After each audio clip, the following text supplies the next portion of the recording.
কেউ স্মরণ করার দ্বারা হাসি আসে, কাশি আসে, এগুলো সম্পূর্ণ নাজায়েজ কথা। রাতে চুল, নখ, মোচ এগুলো নাকি কাটা যায় না, কাটলে নাকি ভাগ্যলক্ষ্মী চলে যায়।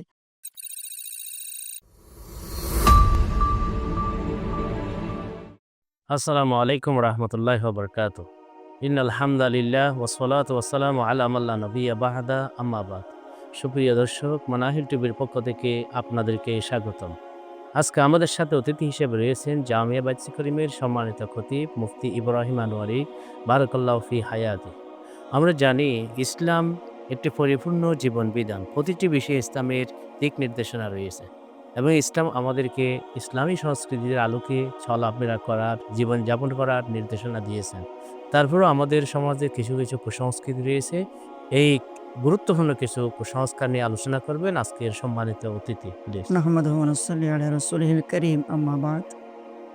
মারাত্মক কিছু কুসংস্কার যেগুলো বর্জনীয়, সেগুলো সম্পর্কে সংক্ষিপ্ত আলোচনা করছি। যেমন নাকি দুজনে মিলে আরেকজনের কথা বলতেছে, ওই মুহূর্তে সে সে ঘটনাস্থলে এসে উপস্থিত। তখন একটা কথা বলি যে, তোমার আলোচনা করতেছিলাম, তুমি তো অনেক দিন বাঁচবে। আসলে হায়াত মতের মালিক একমাত্র আল্লাহ। কারো আলোচনা করার দ্বারা যে হায়াত বাড়বে, অনেকদিন বাঁচবে, এটা সম্পূর্ণ নাজায়েজ কথা। ভাত খাওয়ার মাঝখানে যদি হাসি আসে, কাশি আসে, আমরা একটা নাজায়েজ কথা বলি। কি বলি? যে তোমাকে মনে হয় তোমার অমুকে স্মরণ করেছে। কেউ স্মরণ করার দ্বারা হাসি আসে, কাশি আসে, এগুলো সম্পূর্ণ নাজায়েজ কথা। পরীক্ষার সময় আমরা অনেকে বলি পরীক্ষার আগে ডিম খেতে নেই। ডিম খেয়ে গেলে পরীক্ষায় নাকি ফেল করবে। এটাও সম্পূর্ণ ভিত্তিহীন বেদলিল কথা। তারপরে স্বামী অফিসে যাচ্ছে বা ব্যবসায় যাচ্ছে, সামনে খালি কলসি বা ঝাড়ু দেখছে, তখন বলা হয় যে অলক্ষী। আসলে এখানে লক্ষ্মী অলক্ষ্মী বা তকদিরের সাথে কোনো সম্পর্ক নাই, এগুলো বর্জনীয় কথা। রাতে চুল, নখ, মোচ এগুলো নাকি কাটা যায় না, কাটলে নাকি ভাগ্যলক্ষ্মী চলে যায়, এটাও বর্জনীয় কথা। যমজ কলা খেলে যমজ সন্তান হবে। আল্লাহর উপর, তকদিরের উপর বিশ্বাস না থাকলে মানুষ এমনটি বলতে পারে। এগুলো বিজাতীয়রা বলতে পারে, কিন্তু কোনো মুসলমানের বিন্দু পরিমাণ ঈমান থাকতে এই জাতীয় কথা বলতে পারে না। রাতে জুটা পানি যদি অবশিষ্ট পানি, আমাদের দেশে আইডা পানি বলে আর কি, এগুলো নাকি ফেললে অনেক মা বোনেরা বলে উঠে যে এই পানির সাথে ভাগ্যলক্ষ্মী চলে যায়। দেখেন, ভাগ্য, তকদির এটি আল্লাহ তাআলার হাতে। আর কোনো পানির সাথে যে ভাগ্যলক্ষ্মী চলে যায়, এটি কোনো মুসলমানের জবানেও উচ্চারণ করতে পারে না, জায়েজ নাই। চোখ লাফালে নাকি বিপদ আসে, হাত থেকে গ্লাস বা কোনো পাত্র পড়ে গেলে মেহমান আসে, তারপরে মাড়ির দাঁত পড়ে গেলে মুরব্বি নাকি মরে যায়, নানা নানি ঘরে বা দাদা দাদি নাকি মারা যায়।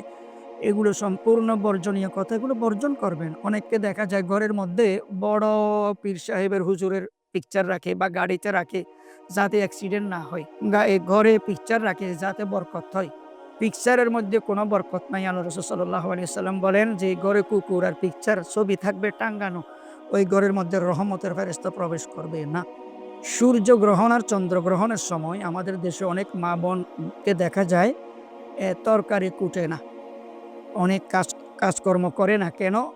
এই সূর্যগ্রহণ, চন্দ্রগ্রহণের সময় যদি তরকারি কুটাকুটি করে, বাছাবাছি করে, এটা করে, ওটা করে, সন্তান নাকি কান কাটা হবে, নাক কাটা হবে। তাহলে কি করতে হবে? ওই সময় মা বোনেরা হাঁটতে থাকে। এই রুম থেকে ওই রুমে, এই ঘর থেকে ওই ঘরে হাঁটতে থাকে। আল্লাহর কসম, সূর্যগ্রহণ, চন্দ্রগ্রহণের সাথে এগুলোর সাথে কোনো রকমের সম্পর্ক নাই। এগুলো বর্জন করতে হবে। হাতের তালু চুলকালে টাকা আসে, রিজিক আসে। এবং বিয়ের পরে এই কোনো মুরব্বি মারা গেলে গ্রাম অঞ্চলে বিশেষ করে বলে স্ত্রীটা অলক্ষী।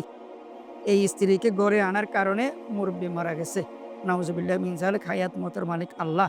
এই জাতীয় আরো অনেক কুসংস্কার, অপসংস্কৃতি, নাজায়েজ, হারাম কথা আমরা বলে ফেলি। আমাদের ঈমান, আমল, সওয়াব, নেকি সব ধ্বংস বরবাদ হয়ে যাবে। এগুলো যদি আমরা বলি, যদি আমরা বিশ্বাস করি, আল্লাহ তাআলা এগুলো থেকে আমাদের ঈমান আমলকে হেফাজত করুন। আমিন। ধন্যবাদ সম্মানিত অতিথি। তিনি আমাদেরকে বিভিন্ন গুরুত্বপূর্ণ কুসংস্কার নিয়ে দিক নির্দেশনা দিয়েছেন। আমরা কুসংস্কারগুলি বর্জন করব, ইসলামের আলোকে আমরা জীবনযাপন পরিচালনা করব। সুপ্রিয় দর্শক, আপনাদেরকে অসংখ্য ধন্যবাদ। আসসালামু আলাইকুম ওয়া রাহমাতুল্লাহি ওয়া বারাকাতুহু।